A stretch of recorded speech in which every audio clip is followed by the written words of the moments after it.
I'm a police officer. My name's Sergeant Terry Burns. It's my badge. It's concerning me that you're filming me, sir. Can you answer any questions for me? Please allow my colleague to do her job. Please allow my colleague to do her job, sir. No. If you're interfering with a police officer in the lawful execution of their duty, I will remind you that that is an offence. Please, step out of my way. I'm not in your way. I'm not in your way. I'm walking. You are do not touch me. You're attempting to interfere. Do not touch me, and do not block me. With a police officer. I'm looking at her thin blue line badge. I'm looking at her thin blue line badge. She shouldn't be wearing it. Tell her to take it off. I'm not instructing the officer to do that, sir. Well, I will. Take off your badge. The officer. Take off your thin blue line badge. It's banned. Is in lawful execution of her duties. Don't talk to me. Don't talk to me. I don't want to talk to you. That is fine. Okay, so go away now. Go away now. No, you're not instructing me anything. I'm instructing you. Don't instruct me nothing. If you interfere, I'm not talking to her. I'm not talking to her. Have you heard me talk to her? At around the 1-minute mark, the situation takes a turn when the sergeant claims the auditor was obstructing a female officer. However, the footage appears to contradict that accusation. The camera remains focused solely on the sergeant, showing no sign that the auditor interfered with anyone's duties. Reframing a calm recording as criminal behavior suggests more than just poor judgment. It points to a reluctance to accept accountability. What makes it more concerning is that this conduct comes from a supervising officer, someone expected to set the standard, rather than demonstrating professionalism. The sergeant appears to rely on his authority to pressure an individual who is simply recording without causing disruption. The moment escalates further when he challenges the situation by asking, "Did you hear me speak to her?" Have you heard me talk to her? Have you heard me talk to her? Have you heard me talk to her? Yes, I have, sir. When have I? Don't lie. You're on camera. It's on your phone, You're sir. right. You've been talking to my colleague, No, sir. I've been talking. Yes, I said you tell her to take off the badge. You've asked me I asked when. you.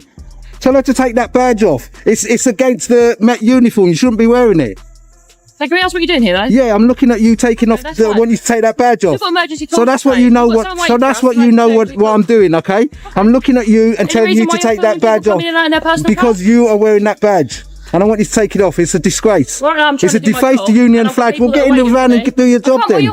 I can do what I want. I can do what I want. I can film the building. It's a bit of concern for us, though, isn't it? Why? Why? Tell me why. Tell me why. It's a security risk. Why? Why? Police building with people going in and out. And am I on a public pavement? Am I on a public pavement? Am I in a public pavement? Yes, you said, yeah? I'm in a public space. So therefore, don't come up to me. Don't walk to me. Do not. And I'm not listening to you. Do not walk to me. You're on the public pavement. I'm on the public pavement filming a building. No, I'm not. You're obstructing it. They attempt to frame the auditor as interfering with a female officer's responsibilities, but the footage tells a completely different story.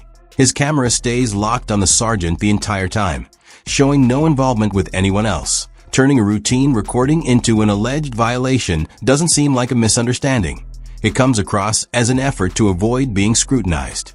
What makes it worse is that this behavior is coming from a supervising officer, which only adds to the concern to AT1 point. The situation escalates further when the auditor is labeled a security threat simply for filming officers as they move in and out of the area. He calmly responds by pointing out that he's standing on a public sidewalk, where recording is allowed. Meanwhile, the contradiction becomes obvious. The sergeant accuses him of obstruction, yet his own patrol vehicle is positioned in a way that blocks part of the street. The situation quickly shifts from questionable to outright absurd, if it weren't also so concerning. Your car out the way. You keep on coming so close, don't you? You're intimidating me. I'm not intimidating you, sir. Section 5. Oh, yeah, you're causing me what, alarm, harassment and distress, okay? I don't care. I do not care. I'm telling you what I'm doing. Tell her to take that badge off. Go on, tell her to take the badge off. The badge is defaced union flag. It shouldn't be on your uniform. We may seize that phone. Oh, you won't. Police and criminal evidence. No, you won't. No, you won't. If I think you won't touch my phone. Evidence on your phone. There's no evidence on my phone for you. No, you won't. You won't. If you touch me or my phone, no, I'm not listening to you. I keep on telling you. No, you don't need to get close to me. Step away and stop pointing your finger. No, you won't. This is not difficult, no, you won't. Sir. All right, then. Well, I'll tell you won't take my phone. You're telling me what, sir? You won't take my phone. If I feel there's evidence. Oh, what evidence? On your phone, As what evidence to do what? I will take of what crime? Under the Police and Criminal Evidence Act, What sir. crime? It's as simple it's as not. Police and Criminal Act does not allow you to take my phone. You need to articulate a crime. It does, sir. What's the crime? Around the 4-minute mark, the situation escalates when the sergeant threatens to seize the auditor's phone under the Evidence Act, yet fails to identify any actual offense. Under the law, confiscation is only justified if there's a reasonable belief that the item contains evidence related to a specific crime. Simply recording from a public sidewalk, even in the presence of police, does not meet that standard. The claim appears to be a misapplication of authority rather than a lawful action. The threat seems intended to pressure the auditor into surrendering his device, but when questioned about what crime had been committed, there's no clear answer. No allegation of theft, no claim of assault, nothing that establishes wrongdoing. Without a defined offense, there is no legal basis to search or take someone's personal property. What's the crime? Well, you have indicated. Yeah, go on. You're alleging that an officer is wearing something they shouldn't, sir. She is. Oh, evidence then, sir. Evidence from me. Yes. Yes, I will take the evidence from you. Why? What crime is it? What crime am I doing? Is it a crime to identify a defaced Union flag for police? What do you want? What do you want? Then we can seize that, can't we? As evidence. Film yourself. Pardon? Film yourself. I don't need to film myself. Oh, are you filming me? Pardon? Are you filming me? Yeah. Have you told me?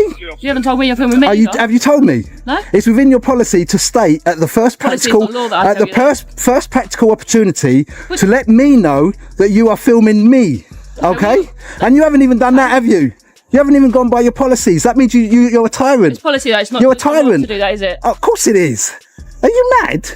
You're supposed to be telling people that you're filming them. You know GDPR, state of protection. At this point, the exchange becomes more direct as the officer attempts to justify taking the auditor's phone by claiming it could be used as evidence. He suggests that the auditor's comments about an officer's appearance might constitute grounds for seizure. The auditor immediately questions this, repeatedly asking what actual offense has been committed. He challenges the idea that simply pointing out something like a modified badge or flag could be considered a crime, demanding clarification on what law has supposedly been broken as the conversation continues. The focus shifts to filming itself. The officer turns the argument around, questioning whether the auditor informed him that he was being recorded. In response, the auditor raises the issue of policy, arguing that officers are expected to inform individuals when recording them at the earliest opportunity. The back and forth highlights confusion over both legal standards and internal procedures. The auditor accuses the officer of not following proper guidelines, while the officer attempts to assert authority without clearly establishing a lawful basis for his actions, leading to a tense and unresolved standoff. Step on your way, move your car, it's obstructing. You're currently obstructing the public highway. No, I'm not. I'm walking up and down, so I'm not currently doing anything. You're currently obstructing the public highway. Yeah? You're just trying to you're trying to lie. I think that's called manifest, in public office. Yeah, I think so. Don't worry about what it's called. Tell me what pace is. Tell me what crime I'm committing. Huh? So please stop filming Muppet. me, sir. Please stop filming. I will keep on filming you.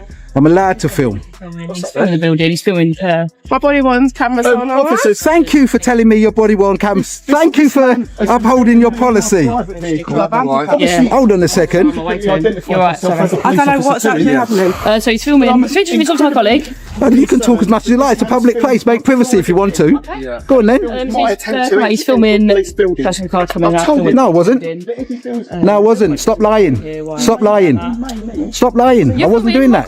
Coming in and out in their personal No, he's not coming in and out in his personal car. He was going in and I was filming. I didn't go to him and I didn't film him. As the discussion shifts, the auditor points out that internal guidelines require officers to inform people when they are recording.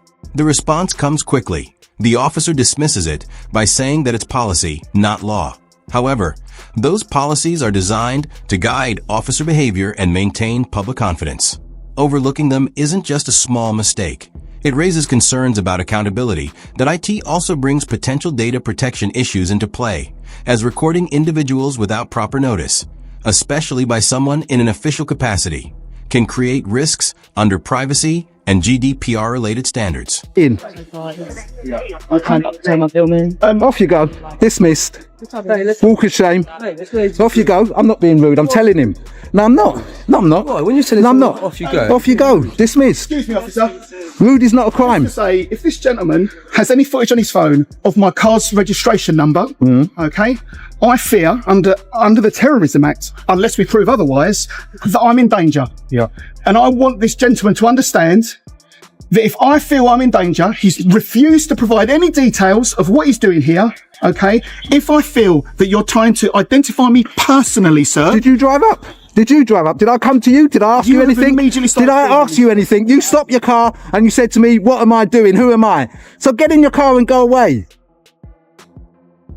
Stop trying to incriminate people and abuse their rules and laws. The officer alleged that the auditor was specifically filming the sergeant as he moved in and out of his vehicle. However, the timeline suggests otherwise. The patrol car had only just pulled up, and the interaction began shortly after. Throughout the encounter, the auditor stayed on a public sidewalk, within his rights to record. It was the sergeant who chose to engage, not the other way around, by reframing a lawful activity, as if it were focused on tracking the sergeant's movements. The situation was presented in a way that created unnecessary suspicion. The auditor pushed back against that characterization, challenging what appeared to be a misleading interpretation of events. Your visit's down here, sir. She's wearing a Deface Union flag and she should take it off.